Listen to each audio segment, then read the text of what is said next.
When a man like Quentin Tarantino stops talking about movies and starts talking about real life, you don't just listen, you brace yourself. Because Tarantino doesn't do condolences. He doesn't do carefully worded statements. He doesn't do Hollywood funerals wrapped in soft lighting and polite lies. He does truth, raw, unfiltered.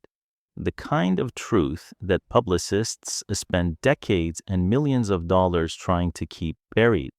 And this time, he aimed it straight at one of Hollywood's most untouchable myths. While the media rushed to print glowing obituaries for Rob Reiner, painting him once again as the gentle giant behind comfort classics, the perfect liberal icon, the man who made America feel safe in movie theaters, Tarantino did something different. He pulled the curtain back. This wasn't a planned interview. There was no stage, no microphones, no agenda. It was raw audio captured during what was supposed to be a quiet conversation about film preservation. But like everything in Los Angeles that week, the conversation drifted. It drifted toward the news that had sucked the oxygen out of the city, toward the tragedy in Brentwood that didn't look like a peaceful ending, but like something ripped straight out of a psychological thriller. And what Tarantino said next changed everything. He didn't talk about Rob Reiner, the filmmaker. He didn't talk about Rob Reiner, the legend. He talked about Rob Reiner, the enabler. He described the Reiner family not as victims of a sudden, unpredictable storm, but as the architects of a slow-motion car crash that everyone inside the industry saw coming for years. Decades even. That's what made his words so terrifying. Because according to Tarantino, the real shock wasn't that this tragedy happened. The shock was that it took this long. Most people scrolling through headlines saw the same thing. A beloved director, a horrifying crime scene, a son arrested. And the same confused question echoed everywhere. How does the man who gave us comfort movies, who defined warmth and humanity on screen, end up as the centerpiece of a crime scene that looks like it belongs in a David Fincher film? Tarantino's answer was brutal. This wasn't random. This wasn't sudden. This wasn't fate. This was inevitable. And with that single word, he shattered the version of the story Hollywood desperately wants you to believe. Because once you hear Tarantino talk, once you understand what he's really accusing the industry of, you realize this isn't just about Rob Reiner. It's about a culture that watched a disaster unfold in real time and chose silence. According to Quentin Tarantino, the problem didn't start with violence. It started with privilege. He spoke about something the mainstream media is far too polite to touch. The world of Hollywood royalty families, houses where money is infinite, access is unlimited, and consequences simply don't exist. Places where children are given everything except boundaries. Tarantino knows this world intimately. He's been inside those living rooms. He sat at those dinner tables. He's watched kids grow up surrounded by power, protected by silence, shielded from reality. And he made one thing painfully clear. In those families, support often looks a lot like a slow-motion destruction. That's when he brought up Nick Reiner, not to humiliate him, not to mock him, but to indict the culture that created him. Tarantino reminded listeners that this wasn't some hidden struggle no one could have seen coming. The history was there, open, known, talked about in whispers at parties, inside conversations between agents and producers, always followed by the same sentence. Someone should really do something. But no one ever did. And then came the moment Tarantino said changed everything in his mind. The movie being Charlie. On paper, it looked noble. A father directing a film written by his own son, a story about addiction, recovery, and healing. The press loved it. Critics framed it as brave, honest, cathartic. But Tarantino saw something else entirely. In the leaked audio, he called it the most dangerous thing a father could have done, because by turning Nick's addiction into a screenplay, by packaging his trauma for festivals and red carpets, Rob Reiner didn't draw a line between real life and art. He erased it. Tarantino argued that the film didn't confront the chaos. It validated it. It taught Nick that his darkest moments weren't problems to be solved. They were material. They were compelling.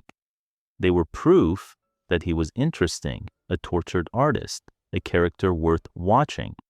And that's where the story took a darker turn, because once trauma becomes content, once pain becomes applause, something inside a person breaks. Reality starts to feel less important than the performance. Consequences start to feel optional.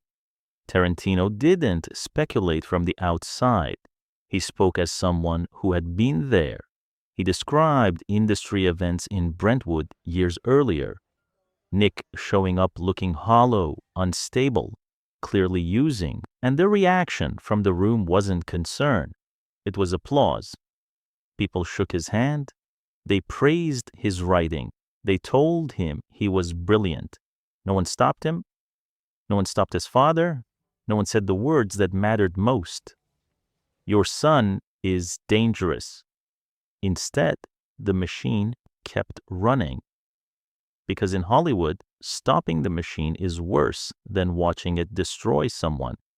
And that, Tarantino said, is how tragedy becomes inevitable. Tarantino's voice in that raw audio didn't sound like gossip. It sounded like disgust. Because once he laid out the pattern, the story stopped being about one tragic night in the Brentwood and became about a choice that repeated itself for years. He talked about Rob Reiner as a man trapped by his own persona, the same nice guy image the public adored, the gentle giant, the humane director, the man who always understood emotion on a screen. And yet, according to Tarantino, Rob allegedly couldn't do the one thing that real life demanded. He couldn't drop the hammer. Tarantino described a father who kept believing he could direct his way out of a family crisis, like he was building a third act twist. Like if he just listened harder, gave more support, and offered one more lifeline, the script would flip and everyone would go home safely. But real life doesn't follow a screenplay. And that's where Tarantino delivered one of the most chilling ideas in the entire conversation. He called it terminal empathy, a kind of compassion that doesn't heal. It doesn't rescue. It doesn't even comfort. It kills. Because it keeps the danger close, not out of evil, but out of hope. Then Tarantino went where most people refuse to go, the money and the access, the parts that turn a personal tragedy into an industry indictment. He said, yes, Rob loved his son. Nobody doubts that. But love isn't the same as protection. And in Tarantino's mind, the proof was simple. Nick still had access, despite volatility, despite instability. Despite a long history of unpredictable behavior, Nick remained in that orbit, close enough to touch the house, close enough to touch the life, close enough to stay inside the kingdom. Tarantino's implication was brutal. In the real world, if someone is a danger to you, you change the locks. You create distance. You do the heartbreaking thing because you want to survive. But in Hollywood, he said, families often do the opposite. They build a guest house. They hire private help. They manage the madness quietly, not because they're heartless, because they're terrified of a scandal, terrified of admitting the truth out loud that the child they love may be beyond saving, that their legacy might come with rot in the walls. So instead of consequences, the troubled child gets cushions. The fall gets softened every time, and eventually the person falling stops being afraid of the impact. Tarantino painted it like a sick equation. Every time Nick fell, Rob put a pillow down. Eventually, Nick stopped caring if he fell. He stopped caring who he landed on. And what made it worse, Tarantino hinted, was that this wasn't a secret inside the inner circle. People had seen it. He talked about industry events, the kind that look glamorous from the outside and feel cold on the inside. Nick drifting through rooms like a ghost, unstable, and the people around him acting like nothing was wrong. Agents, producers, friends, smiling through it, pretending it was normal, because in this world, acknowledging the truth is considered ruder than letting the truth destroy someone. That's what Tarantino was really furious about. Not just one son, not just one father, but an entire town trained to look away. And as he kept talking, the story slid closer to the timeline, closer to the weeks before the tragedy, closer to the quiet escalation that nobody wanted to name, because if Tarantino was right, then this wasn't a sudden snap. It was a slow grind. And the most terrifying part, everyone knew the ending was coming. Tarantino didn't just speak in philosophy, he hinted at a timeline, and the way he said it made it feel like everyone inside the bubble had been holding their breath for weeks, waiting for something they were too afraid to name. He pointed toward a stretch of time leading up to the tragedy, the part the police reports can list in cold sentences, but can't explain in human language. Not the what, but the slow build of the why. He mentioned the silence around the house, the feeling that something had shifted, that the atmosphere had turned heavy, not dramatic in a tabloid way, but in the way a home feels when people stop laughing, stop inviting friends over, stop opening curtains. Then he brought up the rumors. He didn't present them as wild gossip. He treated them like smoke. And where there's a smoke in Brentwood, it usually means someone is desperately trying to keep a fire from being seen. Tarantino said there were whispers that things escalated around Thanksgiving, the kind of whispers that barely hit the tabloids because the system is designed to prevent that. Not just to protect reputations, but to protect an entire mythology. And then he hinted at something even more disturbing, a confrontation. Not in the house, not in private, at a screening. He described it like an incident that should have blown up, but didn't, because publicists allegedly smothered it quickly, wrapped it in silence, and pushed it back into the shadows where Hollywood stores its inconvenient truths. According to Tarantino's take, the confrontation wasn't just emotional, it was about power. Nick, he said, wasn't only making demands for money, he was making demands for control. Control over projects, control over decisions, control over his own narrative. And behind those demands, Tarantino sensed resentment, a deep, rotting resentment that had been building for years, because the recovery narrative that once made Nick look like a tragic artist didn't last. And when the applause fades, when the spotlight moves on, the person who's been living inside that narrative doesn't just feel lost, they feel humiliated. Tarantino's analysis was sharp. Nick was trapped in a shadow he couldn't escape. The addict, a son of a legend.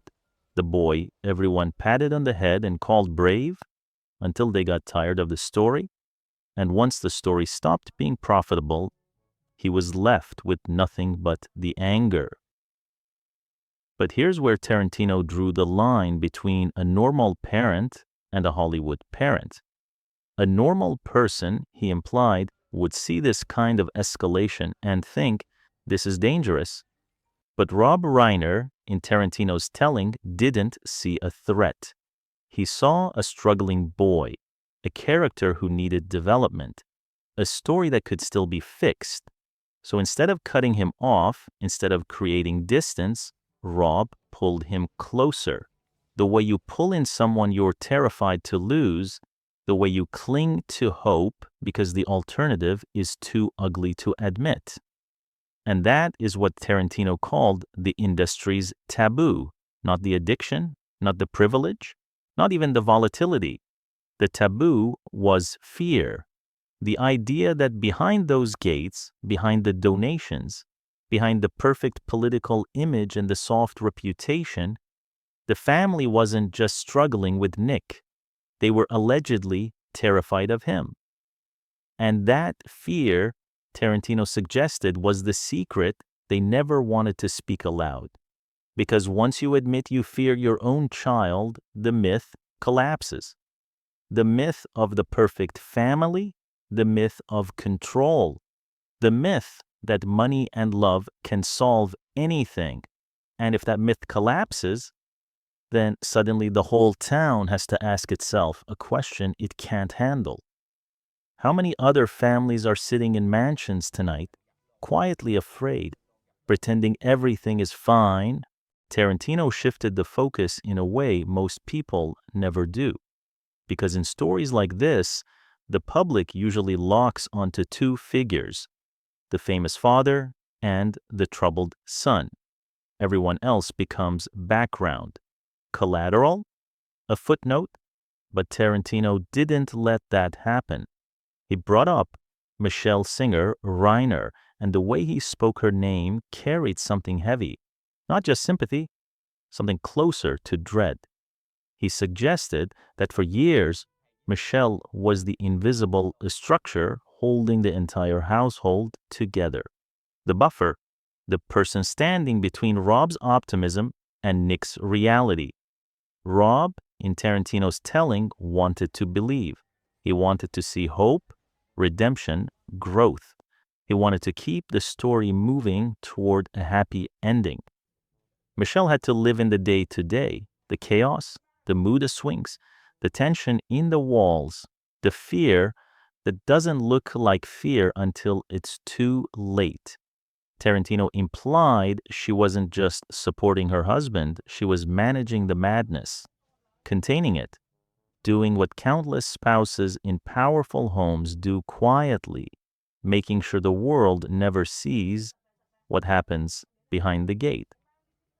And then he said something that felt like a knife sliding under the skin of the story. He suggested that Michelle helped keep a secret buried. Not the secret of a struggle, but the secret of terror. There's a difference, Tarantino implied, between having a child who is sick and having a child you're afraid of. You can admit sickness, that's socially acceptable. Rehab stories are Hollywood-friendly. They can be turned into a narrative, a redemption arc. But fear makes you look like a failure. Fear makes you look like you lost control. Fear makes you look like the perfect family was never perfect. So you don't admit it. You swallow it. You lock the doors at night. You pretend in the morning.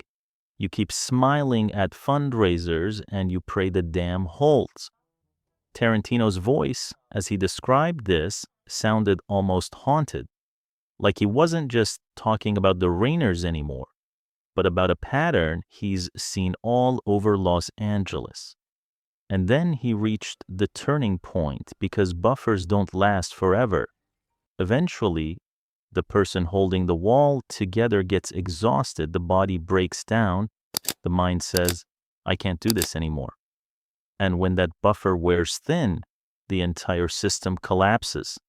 That's the image Tarantino painted. a dam holding back water for years, cracks forming, everyone seeing them, everyone pretending the cracks aren't there, until one day the wall doesn't crack. It explodes. And suddenly, what was contained becomes uncontrollable. What was whispered becomes headlines. What was hidden behind expensive art and polite smiles becomes a crime scene. Tarantino didn't give graphic details. He didn't glorify anything, but he pointed to one detail that made the story feel like pure horror, not because it was sensational, but because it was intimate. He pointed to the lack of forced entry. That one fact changes everything because it means this wasn't a stranger. It wasn't an intruder. It wasn't some random nightmare from outside the gate. It was someone who knew the alarm code, someone who knew the house, someone who knew which floorboards creaked, someone who knew where people sat at night. And that intimacy Tarantino implied is what turns this from scandal into tragedy, a Greek tragedy, the kind where the hero isn't destroyed by an enemy, but by his own bloodline. This is where Tarantino stopped sounding like a filmmaker and started sounding like a man who had finally run out of patience. Because once he described the lack of forced entry, once he framed the horror as something that came from inside the family, he made a choice. He refused to call it a scandal. He refused to call it unthinkable. He refused to call it a shocking twist. Instead, he used a word that landed like a verdict, inevitability. And then he said the line that people can't stop repeating because it feels too harsh to be true and too true to ignore. You feed a tiger in your living room for years. You don't get to be surprised when it decides you look like prey. It's brutal. It feels almost cruel, but Tarantino didn't say it to be edgy. He said it like an accusation aimed at an entire culture. Because to him, this wasn't only about one father and one son. It was about a town that mistakes silence for kindness. A town where everyone watches problems spiral. But no one wants to be the person who says the ugly truth out loud. And that's where Tarantino's anger sharpened into something bigger. He pointed to accountability, not only Nick's accountability for what happened, but the accountability of the people who saw the slow-motion disaster and kept clapping. He brought up the kind of details police reports will list without emotion, without context, details that sound normal on paper until you picture them as real human life. How many people worked on being Charlie and saw Nick struggling? How many people were around him, shook his hand, praised him, and pretended they didn't see what they were seeing? How many people went to that house, fundraisers, gatherings, industry dinners, and noticed the damage that never got discussed? Tarantino implied the truth was uncomfortable. Everybody knew.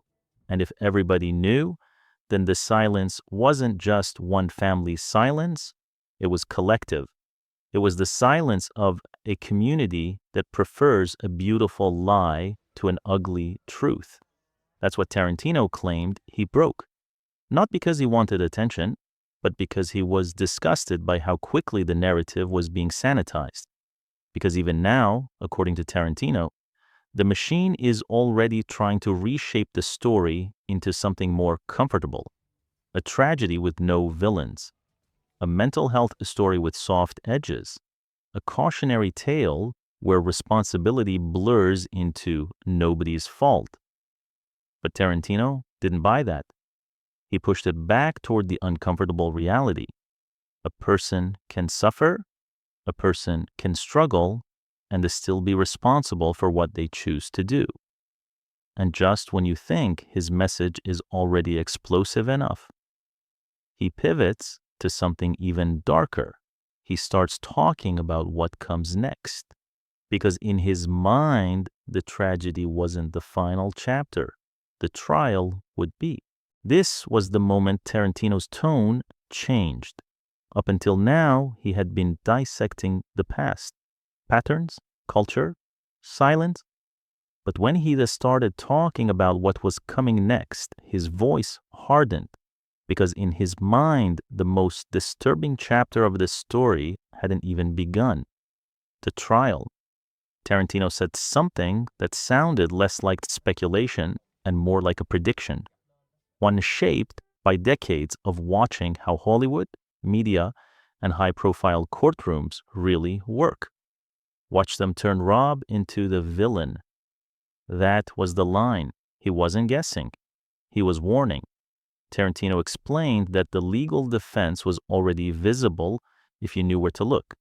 He predicted, almost beat for beat, how Alan Jackson would frame the case once it reached the courtroom. The argument wouldn't just be about the act itself, it would be about pressure, legacy, psychological weight. They would argue that being the son of Rob Reiner was a prison, that the expectations, the comparisons, the shadow of greatness crushed Nick's mind until it fractured. And then, this is what made Tarantino furious, they would use Rob's kindness against him. They would call the enabling a form of psychological confinement. They would suggest that love became control, that protection became manipulation. In other words, they would put the dead man on trial. Tarantino didn't hide his disgust. You could hear it in the way his voice tightened, in the way he paused before finishing sentences. To him, it was a perversion of reality. A man who spent his life trying to be decent, to be humane, to be patient, dissected in court and partially blamed for his own death. He called it sick. But worse than that, he called it predictable. Because this is how high-profile murder trials work when fame is involved. The narrative gets flipped. Sympathy gets rerouted. Responsibility gets blurred until it feels abstract. And that's when Tarantino explained why he was speaking now. Why not George Clooney? Why not Steven Spielberg? Because they have too much to lose. They are part of the polite society. The dinner circuits, the charity galas, the quiet agreements not to say certain things out loud. Tarantino has always been different, an outsider on the inside, close enough to see the rot, detached enough to name it. He doesn't care about the next Vanity Fair party. He cares about the truth of human behavior. And to him, the Reiner situation wasn't just a family tragedy. It was the ultimate failure of the Hollywood dream. Because Rob Reiner wasn't supposed to end like this. He wasn't just a director. He was part of a dynasty. The son of Carl Reiner, a symbol of generational success done right.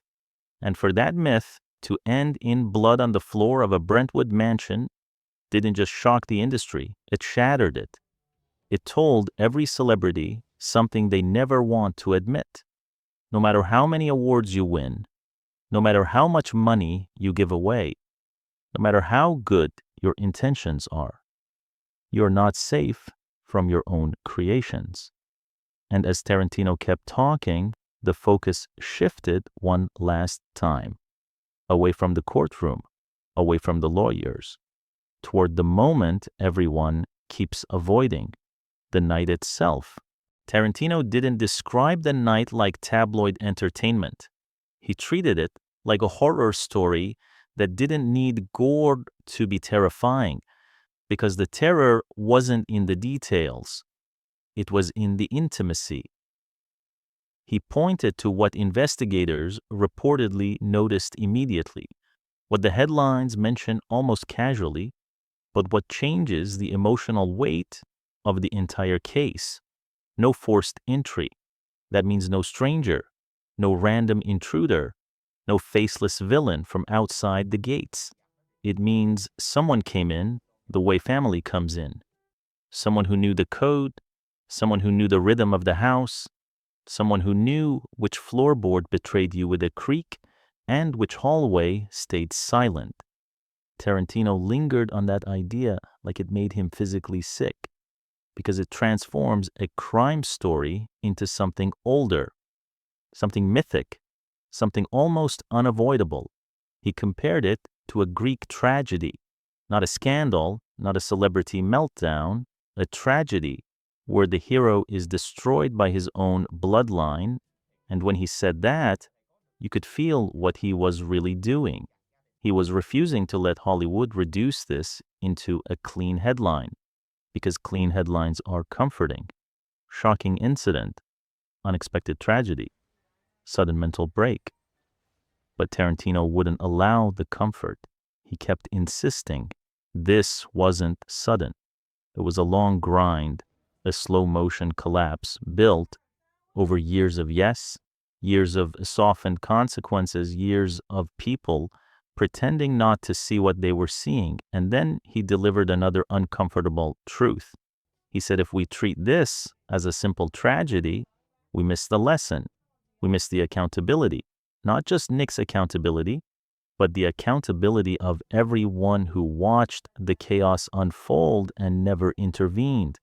Because intervening would have been messy, impolite, and career-threatening. He made it visual in a way that cut deep. How many people worked around Nick and saw instability up close? How many people smiled anyway? How many people stepped into the Reiner home, fundraisers, gatherings, industry nights, and sensed the tension in the walls? How many people saw damage that had been covered up, not with repairs, but with expensive distractions? He suggested something chilling. Tarantino wasn't breaking his own silence.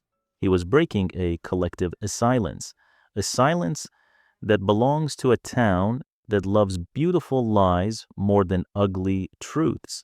And as he said it, he tied it into the moment the whole industry is living through, this era where people can't stop talking about Nepo babies. Most of the public resentment, Tarantino implied, is superficial.